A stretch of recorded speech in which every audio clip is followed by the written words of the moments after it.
Cídio. Pera, calma. Olha, estamos ao vivo. Opa, Boa tarde, bom dia, boa tarde, né? A doutora Elisiane Santos, procuradora, né, do Ministério Público do Trabalho, aqui em São Paulo, parceira da Secretaria da Pessoa com Deficiência, e nosso querido Anderson, intérprete de Libras, aqui, né, nos ajudando. Doutora Elisiane, eu vou só fazer uma introdução rápida, né, para contextualizar o que nós estamos fazendo aqui, né, para lembrar, né, o papel dessas lives, né, atualmente. O que acontece? Abril foi o mês de aniversário da Secretaria da Pessoa com Deficiência, fizemos 15 anos, né, de vida, e 15 anos muito importantes. A criação da Secretaria da Pessoa com Deficiência de São Paulo, do município de São Paulo, é um marco na luta pelos direitos da pessoa com deficiência no Brasil. Foi a primeira secretaria a ser criada. Depois dela, ou seja, a criação desta secretaria ensejou a criação de várias outras secretarias Brasil afora, tanto em nível municipal como em nível estadual. Então, nós temos aqui no estado de São Paulo várias secretarias, né, e no Brasil, isso também, no Amazonas, Rio Grande do Sul, Paraná, ou seja, vários estados e municípios abraçaram esse mesmo caminho de elaboração, formulação e implementação de direitos das pessoas com deficiência, né, nos municípios e estados. Eu fui um grande defensor, eu sou um grande defensor da criação de secretarias, né, pelos municípios e pelos estados. Por quê? Porque a gente sabe que nossa agenda de direitos das pessoas com deficiência ainda está muito pouco implementada, ou seja, falta muita coisa para fazer. É verdade que nós avançamos muito, mas tem muita coisa para fazer ainda. Então, nós resolvemos, tendo em vista a pandemia, nós não pudemos fazer o nosso evento de aniversário da Secretaria. Nós queríamos, de fato, marcar essa data, comemorar esses 15 anos, pela importância disso tudo que eu estou falando.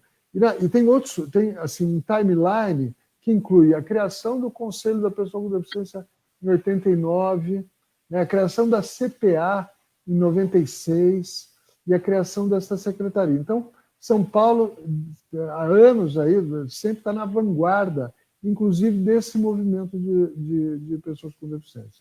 A senhora seria uma das homenageadas, né, por ocasião do aniversário da secretaria, pelos seus serviços, né, pelo todo o seu trabalho, né, em prol da pessoa com deficiência, mas também pela nossa parceria, né? Nós somos parceiros, nossa secretaria, né, e o seu gabinete, e com outros também procuradores do Ministério Público, nós temos uma relação muito fluida e muito produtiva.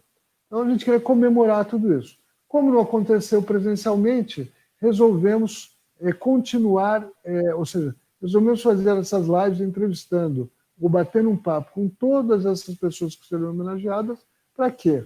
Para a gente continuar na ativa, mostrando a cara para a população de São Paulo, ou seja, para quem né, se dispõe a assistir nossas lives, para mostrar que nós estamos na ativa e para continuar gerando conteúdo e informação de qualidade e relevância, tanto sobre o tema da deficiência de forma ampla, como atualmente sobre a questão dessa pandemia, né, o impacto dessa pandemia nas nossas ações, que não é brincadeira isso, né? A gente está sendo, de fato, impactados de uma forma brutal.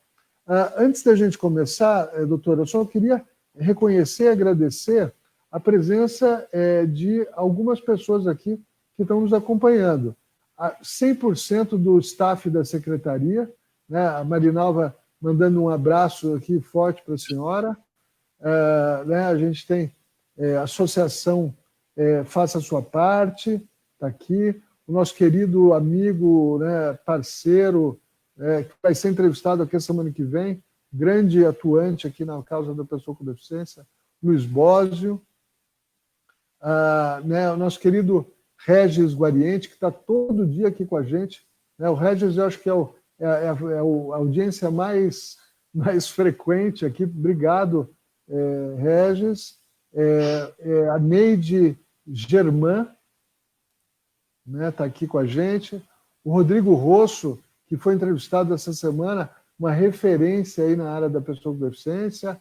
Meire Bassi, ou seja, amigos nossos, amigos da secretaria, seus amigos, espero, que estão aqui para nos escutar, né? E a gente tem muita coisa para conversar. Doutora Elisiane, de novo, muito obrigado pela sua participação. Né? Eu sei que esses dias de isolamento, a gente acaba, às vezes, trabalhando de casa mais do que a gente trabalha do próprio local de trabalho, né? Uma loucura. Obrigado por dispor desse tempo. E, de coração aqui, de toda a equipe da Secretaria, muito obrigado pelo trabalho que a senhora realiza no campo da inclusão. Nós vamos falar sobre várias coisas aqui, mas antes eu começo perguntando o seguinte para todo mundo que a gente tem batido o papo aqui. Quem é a pessoa, né?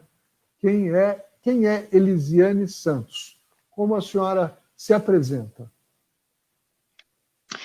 Bom, até me emocionei um pouco já nessa fala inicial sua, né? Inicialmente, bom dia, né? Ou boa tarde a todas, a todos, amigos, parceiros aí que estão nos ouvindo. Boa tarde, secretário Anderson, que está nos auxiliando. Queria dizer que é uma honra muito grande para nós, para mim, né, e para nós, quando falo nós, instituição, Ministério Público do Trabalho, estar participando desse momento. Não há dúvidas, né, de que esses 15 anos da Secretaria Municipal, eles constituem um marco na proteção, na defesa dos direitos das pessoas com deficiência, né? O senhor mesmo comenta aí nessa linha histórica a Constituição, né, um pouco após, do Conselho também dos Direitos da Pessoa com Deficiência, que é de fundamental importância para, junto à Secretaria, né, estar atuando e trazer a participação popular na construção das políticas públicas, né? Então, assim, é realmente um momento de, não sei nem se é nós exatamente, né, que somos homenageados, mas a Secretaria que completa, faz esse aniversário e ainda tem essa iniciativa, né, em homenagear pessoas, e aí eu queria agradecer muito também a essa homenagem e dizer que muito mais ao meu trabalho, né, diretamente, eu entendo como uma homenagem a toda a nossa instituição, né, ao Ministério Público do Trabalho, pela atuação, que é uma atuação histórica também, né, na inclusão das pessoas com deficiência no trabalho, né, numa inclusão com acessibilidade, e que vejo também como uma homenagem rendida a todos os colegas, né, a todos os nossos colegas que atuam e que vêm há muito tempo, né, buscando essa inclusão efetiva. Então, me sinto muito honrada, mesmo agradecida por este reconhecimento, mas faço esse reconhecimento na pessoa de todos os nossos colegas e da nossa instituição.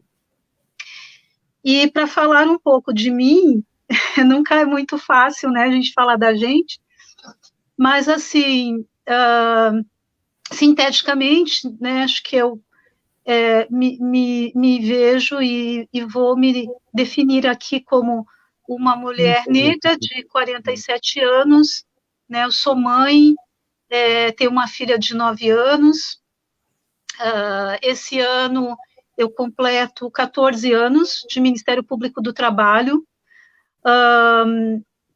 tenho muita alegria também, acho que eu sou muito realizada, né, sou muito feliz de ter ingressado nessa carreira jurídica, né, porque é uma forma de buscar a defesa dos direitos sociais, né, nas relações de trabalho, buscar uma maior igualdade e justiça social, né, que mais do que uma uma linha, uma área de atuação profissional minha, acho que é uma própria causa de vida, né? Então, assim, eu sou muito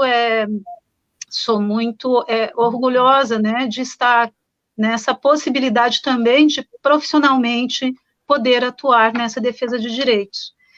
E nesse trabalho no Ministério Público do Trabalho, aí ao longo de já quase 14 anos, já atuei em diferentes áreas temáticas, né? Eu já fui coordenadora nacional da nossa coordenadoria de enfrentamento ao trabalho infantil, já fui vice-coordenadora aqui em São Paulo também, da nossa coordenadoria de promoção à igualdade e combate à discriminação, e atualmente eu estou na coordenação do nosso Grupo Nacional de Raça, né, com uma orientação também desse nosso trabalho que busca essa inclusão da população negra, né, e representatividade da população negra nos diferentes espaços.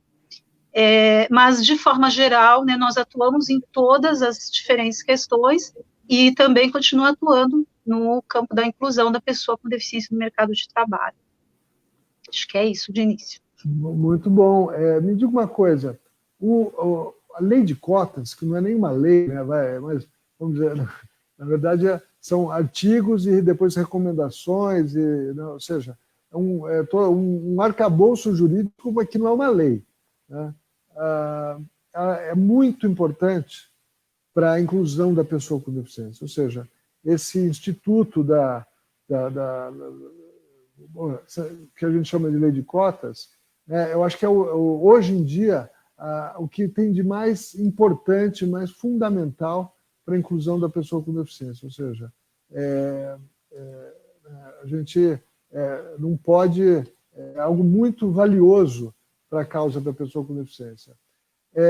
Eu queria saber a sua opinião sobre esse contexto, o que, na sua experiência desses 14 anos, o que evoluiu, né, o que eu conseguimos fazer evoluir com relação à lei de cotas, e depois, o que na sua opinião, está faltando para esse instituto, para esse instrumento ser melhor usado e ter maior impacto na vida das pessoas com deficiência.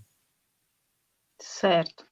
Bom, como, né, você já coloca a lei, que a gente chama de lei de cotas, né, uma previsão aí de uma ação afirmativa que está na lei previdenciária, né, que é a lei 8.213. E esse artigo que está ali inserido, ele terminou recebendo esse nome, né, que eu gosto bastante, que seja chamado de lei de cotas, embora a gente saiba que não é propriamente uma lei que fale unicamente sobre esse assunto.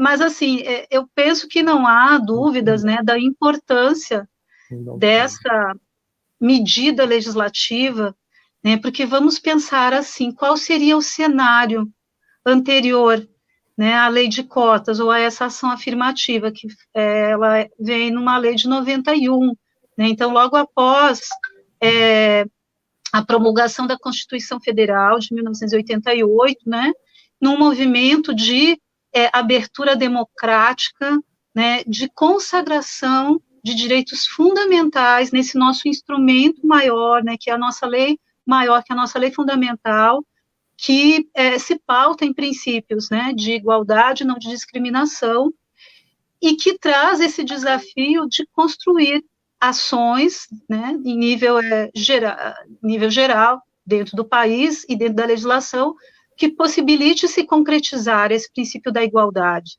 Então, a lei de cotas, quando veio no ano de 90, ela vem justamente como um instrumento, um mecanismo para buscar essa igualdade, né, essa igualdade de oportunidades para as pessoas com deficiência no acesso ao mercado de trabalho, né, porque, de fato, assim, nesse momento anterior, se nós lembrarmos, a pessoa com deficiência ainda era muito estigmatizada, né, era muito vista naquela perspectiva da assistência, né, da questão da capacidade. Então, assim, foi uma conquista muito importante, né, porque foi uma mudança de paradigma também, em relação a essa consideração da pessoa com deficiência como uma pessoa que integra a sociedade, que tem as suas especificidades, né, que tem as suas habilidades e as suas potencialidades e que tem os mesmos direitos que todas, quaisquer outras pessoas, né, e que precisa estar no trabalho e precisa ter esse direito assegurado.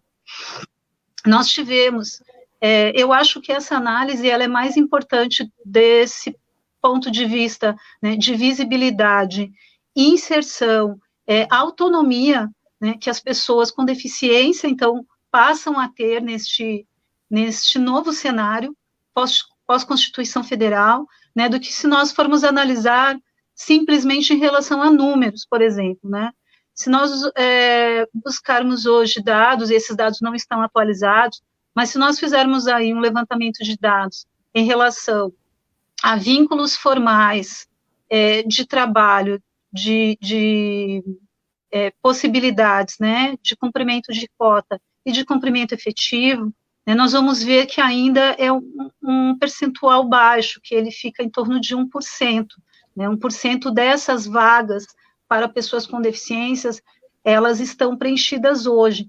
Então, isso pode parecer que é pouco, mas na verdade não é, né, porque nós temos, até em termos de número, acho que aqui em São Paulo, por volta de 50 mil, mais de 50 mil, né, trabalhadores e trabalhadoras com deficiência, né, que estão empregados, e todos os esforços, né, do Ministério Público do Trabalho e outras instituições, como o Ministério do Trabalho agora da Economia, né, através do trabalho dos auditores fiscais, buscam sempre elevar o cumprimento dessa cota e da legislação, né, por isso, inclusive, que nós temos atuações em face das empresas, algumas chegam a se transformar em inquérito civil, outras chegam a se transformar em ações civis públicas também, objetivando efetivamente que essas contratações sejam realizadas. Eu posso ainda seguir ou... Não, deixa eu entrar aqui, né, e lhe perguntar. Então, o que falta? A senhora sente, por exemplo, como a gente falou, a lei de cotas não é uma lei. E todo o movimento da pessoa com deficiência, quando fala em mexer alguma coisa na lei de cotas, mesmo que seja para aprimorar, todo mundo, não mexe nisso, tal, com medo de que no processo de se mexer na lei, ou nesse artigo, tal, ou se criar uma lei, haja algum retrocesso. Em termos legais, a senhora acha que com o que nós dispomos hoje, isso é suficiente? Ou seria melhor termos uma lei, né, com todos os pressupostos nela inseridos, ou seja, numa única lei? Olha, eu penso que essa ação afirmativa que está prevista na Lei 8.213, ela é suficiente e ainda o seu propósito total não foi atingido, né? Então, eu não vejo, eu particularmente, né, claro que eu acho que todas essas questões são complexas e devem ser discutidas com diferentes órgãos e com sociedade, né, civil e com as representações, principalmente dos movimentos de pessoa com deficiência. Mas, assim, esse artigo, ele é específico em relação aos números de contratações, né, como dito, é uma ação afirmativa, não é uma mera responsabilidade social das empresas, né, é uma obrigação legal que tem que ser respeitada, né, e além deste artigo de lei, que diz respeito à contratação, e aí nós temos números mínimos, que são parâmetros, né, e se nós estivéssemos tratando de responsabilidade legal das empresas, elas poderiam ir muito além daquele percentual mínimo que é colocado de contratação, né, e há espaço para isso. Secretário, eu acho assim que mais do que este artigo específico que está na lei de cotas, nós temos um instrumento valiosíssimo, de fundamental importância, que é uma conquista muito grande da sociedade, que é uma conquista muito grande das pessoas com deficiência, e que muitas vezes é pouco falado, né, que é a Lei Brasileira de Inclusão.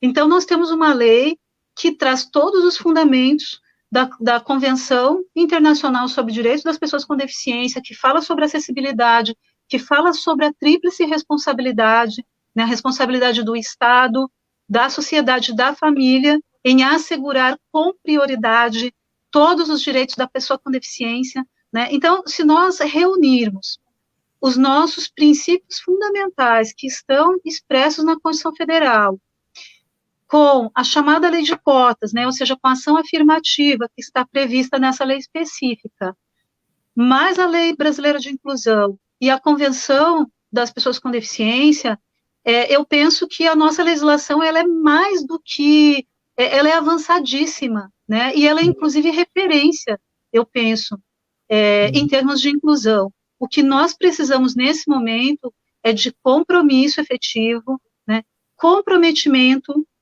do setor empresarial, inclusive, comprometimento da questão das universidades, né, dessa parte também educacional, em realmente promover essa inclusão.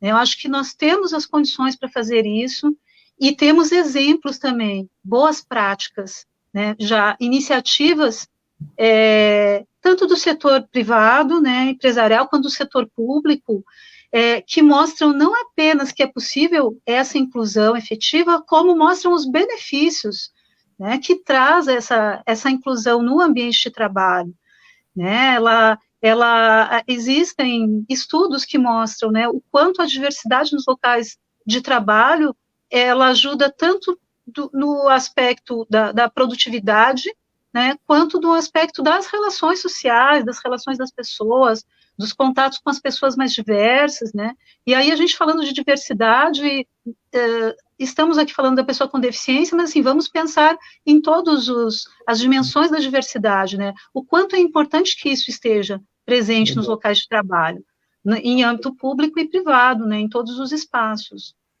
Verdade. Só antes da gente continuar, queria saudar aqui meu amigo, advogado César Romão. O César não pode botar. Ele não ia ser ele está mandando um abraço, parabenizando o seu trabalho e fazendo comentários aqui. O César não estava na nossa lista de homenageados, mas eu vou fazer questão de entrevistá-lo numa dessas lives pelo trabalho que ele tem em termos de compliance inclusivo, né, que é uma coisa muito legal, uma inovação aí para a gente, né, mais um campo de batalha para nós tentarmos alcançar um nível de inclusão maior.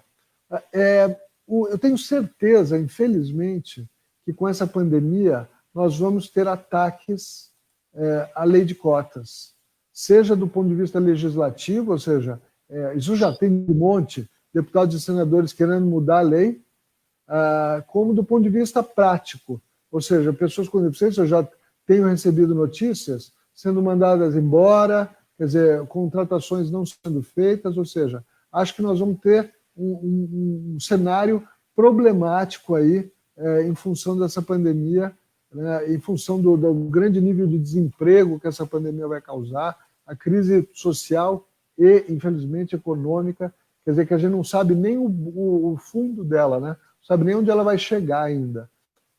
Como a senhora vê esse cenário? É um cenário bastante difícil, né?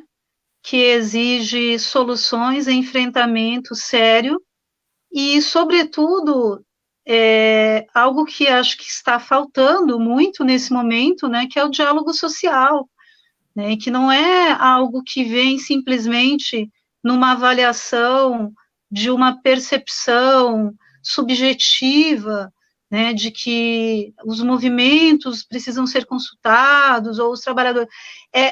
É uma disposição expressa, inclusive, né, numa recomendação da Organização Internacional do Trabalho, que é a recomendação número 205, e que não está sendo observada pelo Estado brasileiro, né, que diz que em situações de catástrofes, de graves crises, né, de risco social, que os estados devem promover o diálogo social, que significa o quê? E tripartite, né, que significa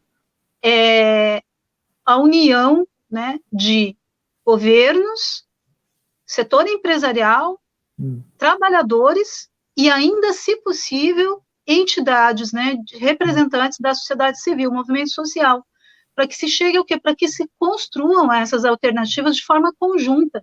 Então, nós não vamos ter apenas um olhar, né, de um setor, de um ator social que está afetado por esse cenário de pandemia, mas de todos esses atores que conjuntamente precisam buscar alternativas para essa situação, né? E não a penalização de apenas um ator social, né? O que nós temos observado, e aí é uma opinião minha, secretário, é que os trabalhadores têm sido os únicos atores hoje que vêm sofrendo efetivamente assim, os efeitos mais perversos em relação ao cenário de pandemia, né? Porque já tínhamos antes da generalizada, né, infecção de chegar aqui no Brasil. Antes disso, nós já vínhamos vivenciando um cenário de alterações legislativas, com reformas trabalhistas, né, que já trouxeram flexibilizações nas relações de trabalho e, muito provavelmente, agravaram uma condição de precarização nas relações de trabalho.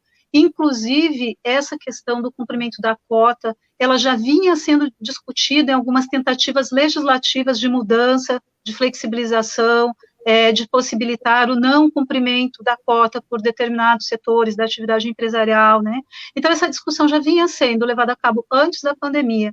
Chegamos num cenário de pandemia e não se discute, por exemplo, quais são efetivamente, né, os setores de atividade econômica que estão sofrendo efeitos negativos com a situação, porque existem alguns setores de atividade econômica que, de forma diversa, estão tendo uma elevação na sua atividade produtiva, né? E as medidas que estão sendo implementadas em relação à suspensão de contratos, à redução de salários, elas são postas numa legislação como se todas as empresas tivessem a mesma condição de situação, né, diante da pandemia. E isso não está posto, né?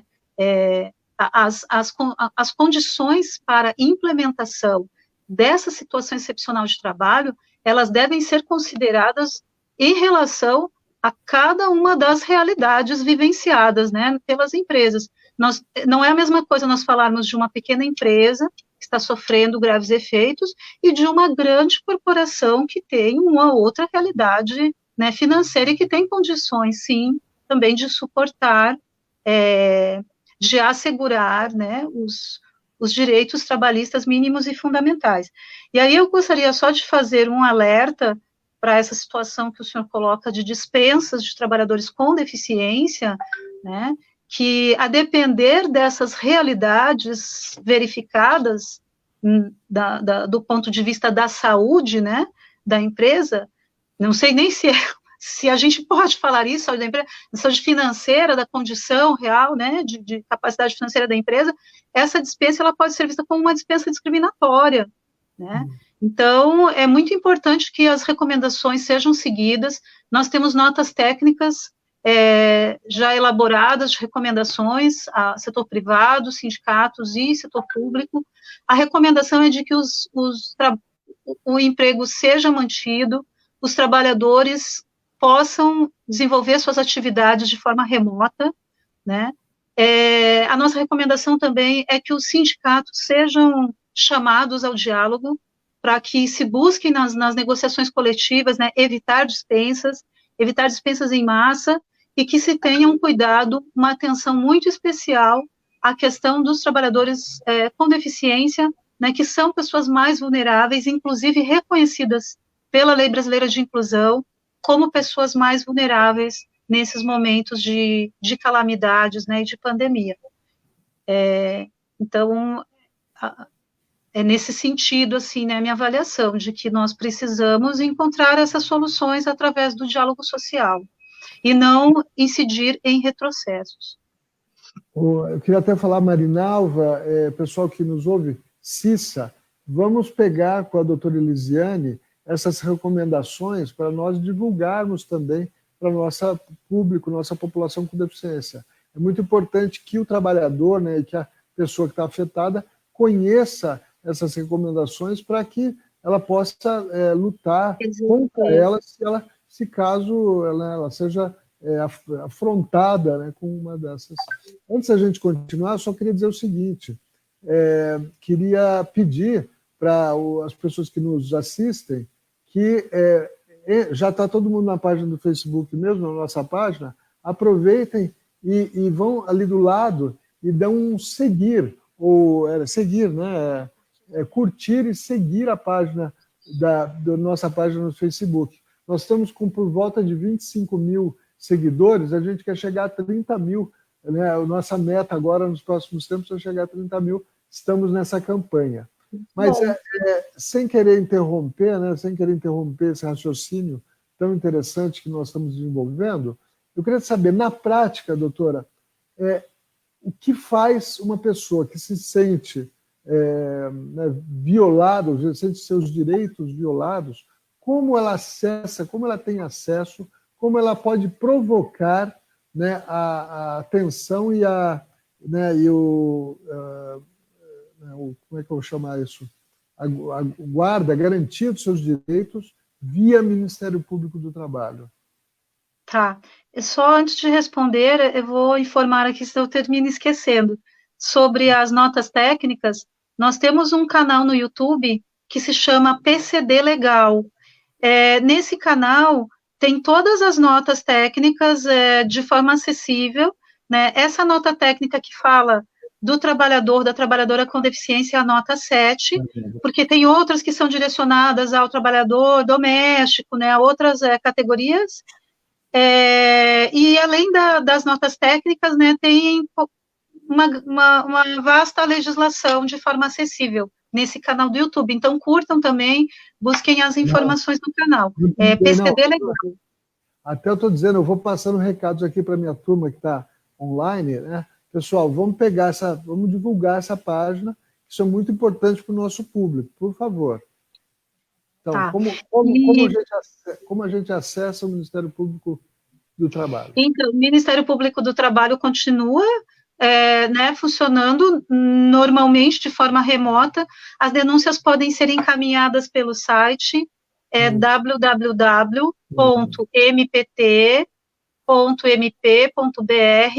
Então, vai ter um campo para serviços, denúncias, e a pessoa entrando no site coloca o estado, a região em que está, né?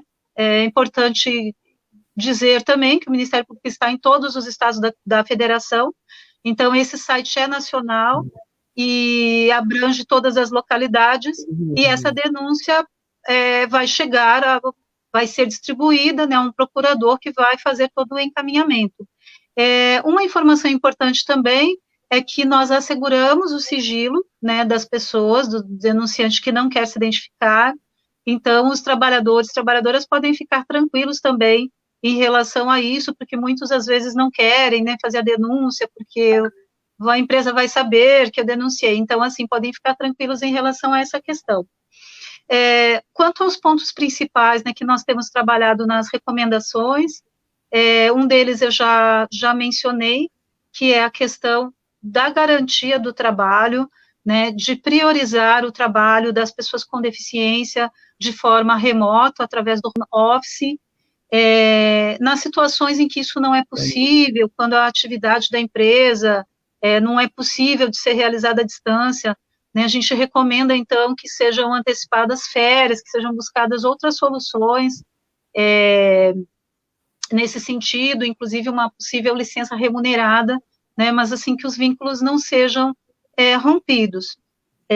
Eu acredito também que com a edição da última medida provisória, que é a 936, que já tenha se avançado um pouco em termos de negociações, né? Nós temos recomendado também a negociação coletiva sempre, para que essas excepcionalidades, né, na alteração do contrato de trabalho, que elas possam ser dialogadas entre o sindicato representativo da categoria profissional, né, que vai ser ali a voz dos trabalhadores, e a empresa, né, e que não seja um ato unilateral da empresa, num formato de acordo individual, né, mas onde nós sabemos que o trabalhador, nesse momento ainda de maior vulnerabilidade, ele realmente não tem uma igualdade de condições para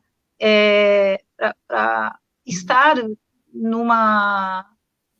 para que possa defender os seus direitos, né, fazer valer qualquer outro questionamento junto à empresa. Então, a nossa recomendação é que todas essas questões elas sejam discutidas pela negociação coletiva. Eu queria, Cissa, Priscila, pessoal da comunicação que está nos ouvindo, queria que os links, que as URLs aí, do site, do Facebook, mencionados pela doutora Elisiane, fosse, né, publicado aí no chat para todo mundo saber. Raveli, aciona o povo aí, por favor. Bom... E só mais uma informação, secretária, que nós temos também um aplicativo de celular, que é o MPT Pardal, por onde podem ser encaminhadas também as denúncias. Doutora Aline? Está errado ali. Bom, mudando um pouco de assunto, né, na verdade, na mesma linha, só recentemente a senhora conduziu um projeto interessantíssimo, inovador, que foi a pesquisa em parceria, a pesquisa feita com o IBOP sobre o comportamento, né, das pessoas com deficiência empregadas, não é isso? Que estão empregadas em empresas. Queria que a senhora falasse um pouco mais dessa pesquisa, se ela atingiu os resultados, né, como a senhora vê o resultado final desse trabalho muito interessante. A pesquisa foi realizada pelo IBOP, ela contemplou 510 entrevistas, pessoas entrevistadas, tanto pessoas com deficiência que estão empregadas, quanto pessoas com deficiência que estão buscando colocação no mercado de trabalho, né? O objetivo era justamente atingir também esse universo de pessoas que estão fora do mercado de trabalho, para entender esse perfil e entender muitas vezes até argumentos que as empresas nos trazem, né? De que não tem interessados nas vagas, ou que o nível de escolaridade não corresponde à vaga, ou que o perfil não corresponde. Então, assim, tem muitas questões que são trazidas, às vezes, que não são verdadeiras, e nós sabemos disso também, mas a pesquisa ela é importante justamente para romper com alguns mitos, né, que aparecem, às vezes, na contratação da pessoa com deficiência. Então, uma questão interessante, até fiz algumas anotações, é que a pesquisa revela um percentual de trabalhadores com deficiência negros. Acho importante falar disso também. Muito. Ontem foi 13 de maio, né, que é uma data em que se faz muitas reflexões sobre a inclusão da população negra, e nesse número de entrevistados, mais de 52% foram pessoas com deficiência negras, e a gente observa também que há uma inserção mais difícil da pessoa com deficiência negra em relação à pessoa com deficiência não negra.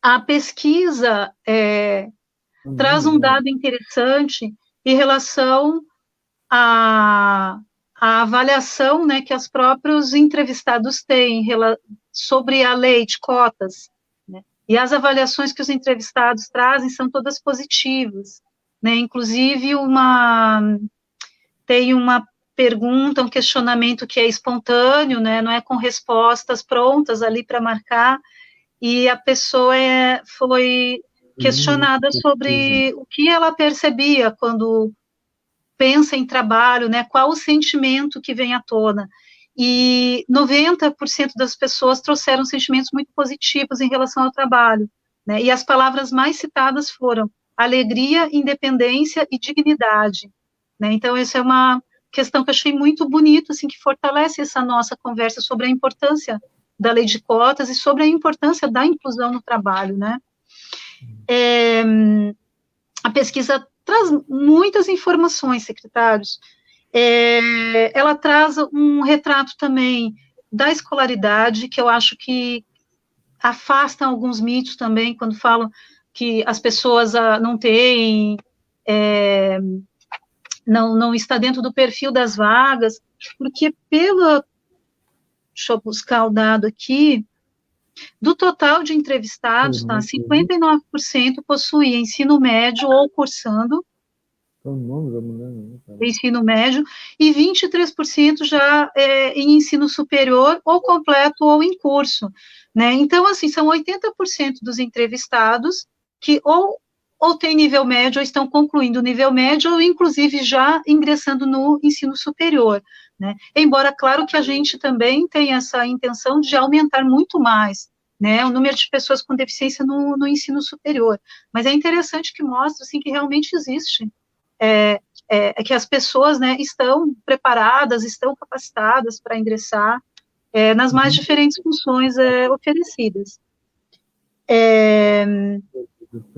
A pesquisa mostra um dado muito interessante também, que é a utilização do transporte público pelos entrevistados.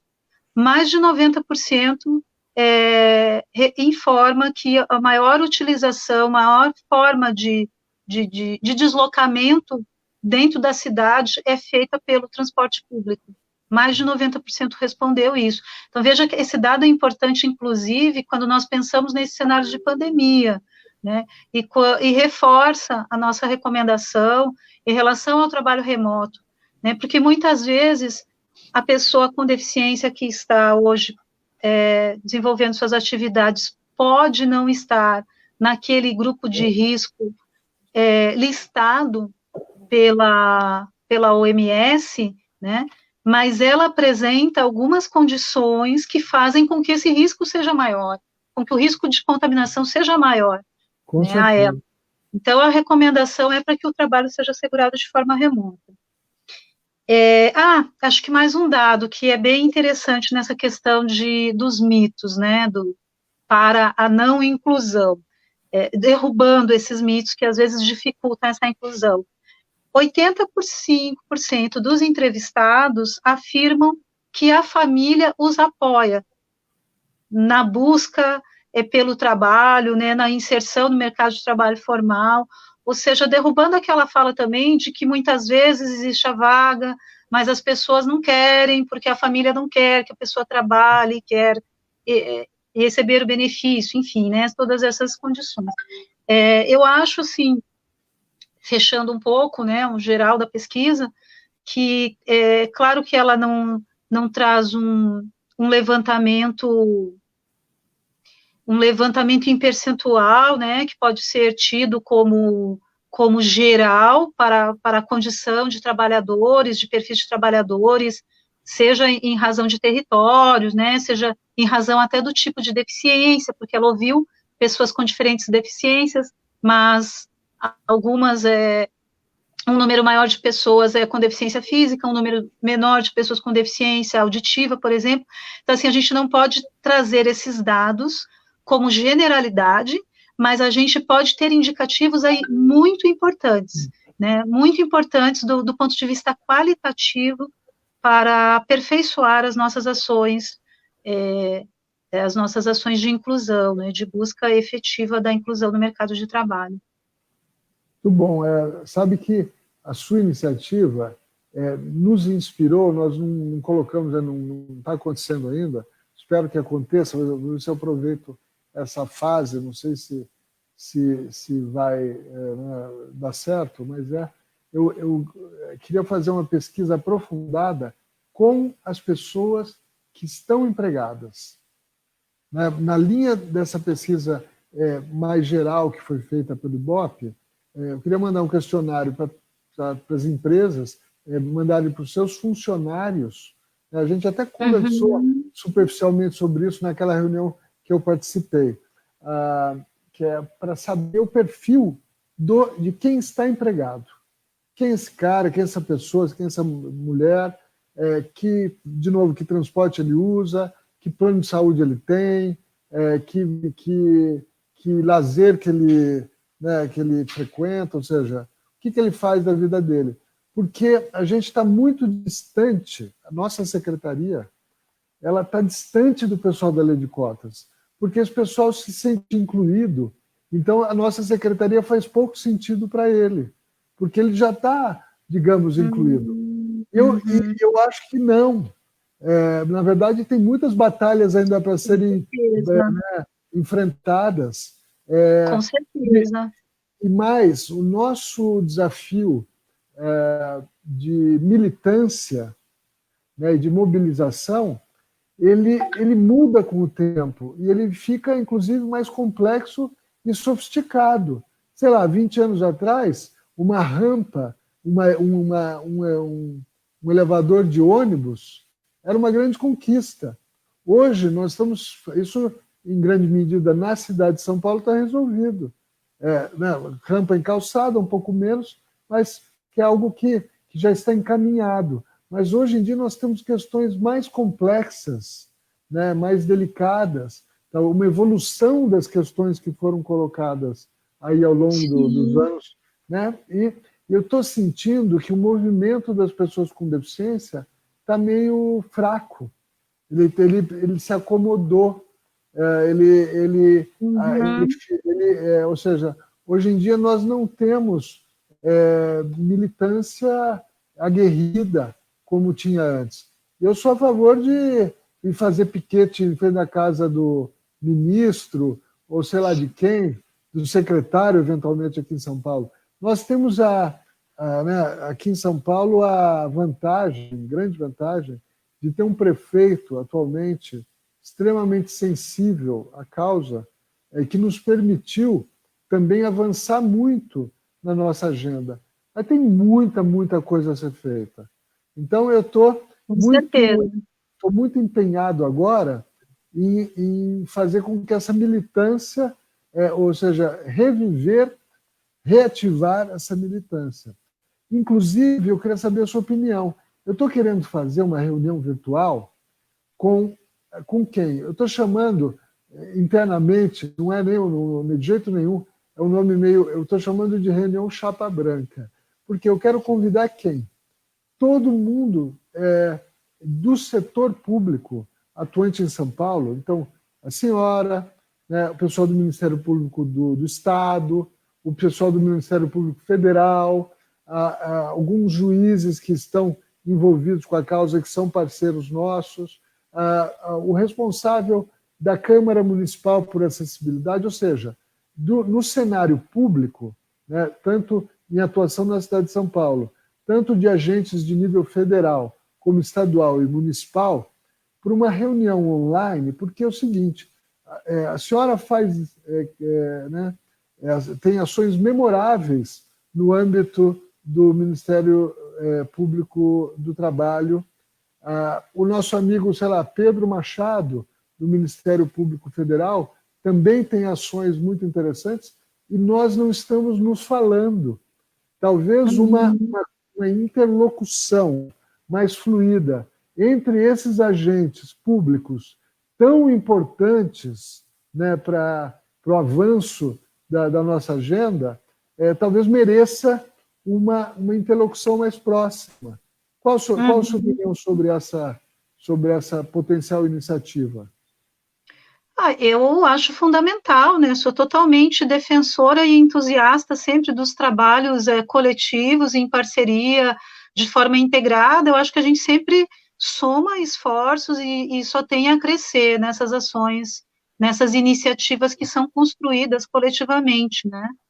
E em relação a movimentos, que o senhor comentou também, os movimentos, eles são fundamentais, né? E quem já me conhece há mais tempo sabe que eu sempre trago isso, seja nessa questão dos direitos da pessoa com deficiência, seja na questão da infância, né, de outros segmentos que nós temos, assim, que todos os direitos que foram conquistados até hoje sempre foi com muita luta, né? Então, assim, nós não temos como perder de vista essas lutas, né? E as questões que o senhor traz em relação às pessoas que já estão empregadas, elas não só são pertinentes, como elas aparecem também na pesquisa. Terminei não entrando nesses tópicos, mas nós observamos que aquelas pessoas que trabalham, elas comentam, por exemplo, a ausência de plano de carreira nas empresas, a ausência de oportunidades, né, de promoção, de uma ascensão também salarial, né, nos programas das empresas. Elas comentam falta de cursos de qualificação. E nós, no Ministério Público do Trabalho, também temos como desafio hoje né, não apenas fazer este trabalho em relação ao cumprimento da lei de cotas, que ele é necessário, né, e vai seguir e deve seguir, mas especialmente, né, buscar essa inclusão efetiva através assegurando a acessibilidade, né, que nós sabemos também, como o senhor coloca, que não é apenas a acessibilidade arquitetônica, onde já se avançou, né, penso bastante, ainda há muito a ser feito, mas não é apenas essa acessibilidade, né, a questão do rompimento das barreiras atitudinais também, né, é a questão da formação das pessoas, todas que estão dentro da empresa, com ou sem deficiência, né, de como lidar com esse trabalhador, a questão das tecnologias assistivas, né, e vejam nesse momento de pandemia, o quanto isso se mostra importante em relação à informática, né, e as tecnologias que envolvem esse sistema também de informática, que seja acessível a todos e a todas, né. Então, a gente tem atuado muito na questão de acessibilidade, que é uma questão também que muitas vezes vai impactar em situações de discriminação do trabalhador com deficiência dentro do local de trabalho, né? Então, assim, é fundamental que a gente consiga avançar nesse sentido também, né, de que essa inclusão, ela seja uma inclusão efetiva, né? E além disso, essas outras ações, acho que o senhor comentou, não sei se chegou a detalhar, assim, mas novos desafios, né? Um dos novos desafios que eu particularmente vejo é esta inclusão das pessoas com deficiência na universidade, né? A elevação da escolaridade, oportunizar, inclusive, Dr. César está aí nos assistindo, né? É um grande parceiro também, entusiasta dessa iniciativa. Nós já fizemos reuniões com as universidades no Ministério Público do Trabalho, falando sobre a Lei Brasileira de Inclusão, falando sobre essa responsabilidade também, né, que deve ser assumida em propiciar a acessibilidade, em construir programas de bolsas, por exemplo, que facilitem a inclusão da pessoa com deficiência no trabalho, né, inclusive, e que nós possamos... Inclusive, tem um programa... Perdão. Inclusive, para que a gente possa aumentar essa inclusão também nos programas de estágio, que acho que é isso que você vai comentar, né, e de aprendizagem. E, nesse sentido, o CIE tem sido um grande parceiro também nesses projetos de inclusão na universidade e estágio, juntamente com a secretaria municipal, né? Nosso tempo vai acabando muito rápido, 1 hora é pouco. Pois é.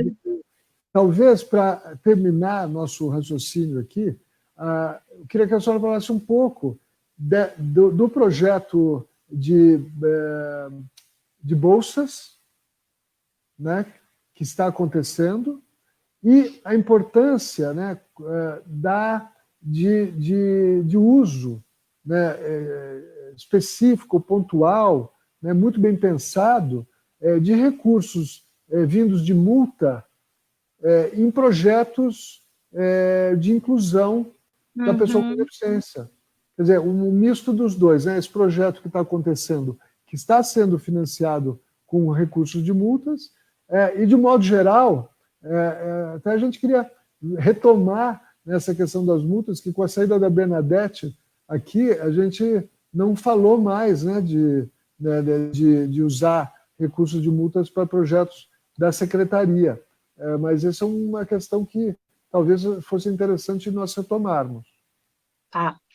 Bom, a nossa lei, a lei que regulamenta, né, a atuação do Ministério Público, mais especificamente que trata da Lei da Ação Civil Pública, ela estabelece que quando nós temos essas atuações, né, que incidem, que impõem multas ou indenizações para as empresas que descumprem a legislação trabalhista, que elas devem ser revertidas à sociedade, né, para a reconstituição dos bens lesados, né. Então, nós temos diferentes formas de fazer essa reversão, né. Uma delas é a reversão para fundos, nós também utilizamos, né, essa sistemática de reversão, e outra forma que tem sido utilizada é essa reversão direta para projetos que possam, de fato, buscar essa reparação social, né, que é efetivamente aquela condição, aquele direito que foi violado, né. Então, no campo da inclusão das pessoas com deficiência, nós temos buscado alinhar, né, essas indenizações quando elas decorrem de descumprimento, seja da questão das cotas, né, porque assim, só para explicar, senão pode ficar um pouco confuso, né, não é algo imediato, que a empresa descumpriu e ela vai sofrer uma grande indenização, tem todo um processo de análise, né, de investigação, né, nem sempre uma empresa vem a ser condenada nesses valores, mas há situações em que nós temos essas condenações, tanto em âmbito de termos de ajustamento de conduta, quanto em ações judiciais, né, então nós temos buscado, quando trata da questão de pessoa com deficiência, seja em razão desse descumprimento da lei, ou seja em razão de situações que ensejaram discriminação, e temos alguns casos graves, né, dentro do local de trabalho, a gente tem buscado reverter para essas ações de inclusão. E esse projeto é um projeto que o senhor menciona, um projeto que busca a elevação da escolaridade das pessoas com deficiência, linkando depois com a inserção em programas de estágio de nível superior. Então, a gente consegue melhorar a qualificação, promover essa inserção social também, né, que tem esse efeito importante de sociabilidade, né, no ambiente da universidade. A universidade também se traz a diversidade, né, para dentro do seu espaço, que é muito importante, e conseguimos também promover, né, toda a sociabilidade no trabalho, geração de renda, autonomia, contando sempre, né, com vários parceiros, porque nada a gente faz sozinho, né, sempre tudo que nós conseguimos construir em conjunto e depende de muitas ações, e que bom que nós temos essa possibilidade, né, de construir essas parcerias e avançar nesse sentido. Olha, eu gostaria de voltar, nós da Secretaria, inclusive nossa gestão aqui está muito mais madura, né, em termos, muito interessante, a gente precisa de 8 anos, 4 anos são pouco, porque, né, o processo de familiarização com tudo o que uma secretaria desta faz é demorado. Quer dizer, a gente demora pelo menos uns 6 meses, 1 ano, e vai ganhando confiança para as licitações, para tocar projeto. Então, isso toma um tempo. Hoje, eu considero, pena que a gente está no final dessa gestão, mas eu me considero, e considero a nossa turma aqui, nossa equipe, muito madura, né, para nos candidatar novamente a projetos com verbas, com recursos de multas quando elas existirem. Então, conte com a gente novamente nessa seara. Doutora Elisiane, nós 12h58, né, a gente vai até a 1h. Eu queria que a senhora fizesse considerações finais, que desse as últimas palavras desse nosso bate-papo. Eu acho que agradecer, né, pela oportunidade em participar desse momento, esse momento de comemoração, né, dos 15 anos, esse momento de diálogo sobre direitos, sobre avanços, né, sobre fortalecimento de ações, né, especialmente nesse cenário tão difícil de pandemia, em que todos precisamos, né, nos cuidar, precisamos cuidar dos outros, e precisamos, sim, secretário, estar com essa discussão presente, né, ela não pode se perder. Então, parabenizo muito a Secretaria por estar fazendo esses debates com diferentes pessoas, né, com diferentes olhares, diferentes vozes, porque nós não podemos permitir, né, que essa situação que não esperávamos, né, que terá efeitos a todos, né, difíceis, que ela venha a fragilizar ou importar em retrocessos em direitos, né, no tanto que já se avançou nas últimas décadas, né, nós não podemos dar passos atrás, né, nós temos que dar passos para frente. Então, se às vezes é necessário parar, né, para depois seguir, se essa pausa for necessária, então que se faça essa pausa, mas que nós possamos seguir sempre adiante, né? e não incidir em nenhum retrocesso em relação a direitos. Olha, de nossa parte, a gente agradece novamente, além de, de um trabalho muito produtivo que nós temos aí, é um prazer, né, interagir com uma pessoa tão simpática, né, tão dedicada como a senhora, né, a Marinalva está aqui com a gente, é sua fã, né, sua amiga, sua parceira também, né, eu me considero também nesse rol, né, de parceiro, e agradeço muito tudo que a senhora tem feito para essa causa, né, e essa liderança né, no âmbito do Ministério Público do Trabalho. Eu queria dizer o seguinte, pessoal, Débora, passe para a doutora Elisiane o link da página do Facebook. Tem muitas questões aqui que não foram respondidas, tem um montão de gente querendo interagir. Caso a senhora esteja tempo, é uma oportunidade para interagir com essas pessoas.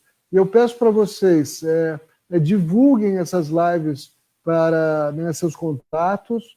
Amanhã tem mais, todos os dias ao meio-dia nós estamos fazendo lives com pessoas interessantíssimas, como a doutora Elisiane, gerando conhecimento, né, de qualidade, e né, é muito importante que a gente tenha uma audiência grande para esse conhecimento, né, se espalhar e ser compartilhado para muita gente. É isso aí, mais uma vez, muito obrigado. Anderson, muito obrigado. Você mandou bem aí, eu não entendo de Libras, mas você mandou bem. E é isso aí. Amanhã tem mais. Quem é amanhã mesmo? Quem? Amanhã é o Bósio. Então amanhã o Bósio, um grande militante da causa. Doutora Elisiane, surgiram algumas ideias aqui. Vamos nos falar fora dessa live depois para né, articular ações futuras aí em parceria. Vamos sim, estamos à disposição, secretário. Muito obrigada. Um abraço a todos, tchau a todos, obrigado, muito obrigado.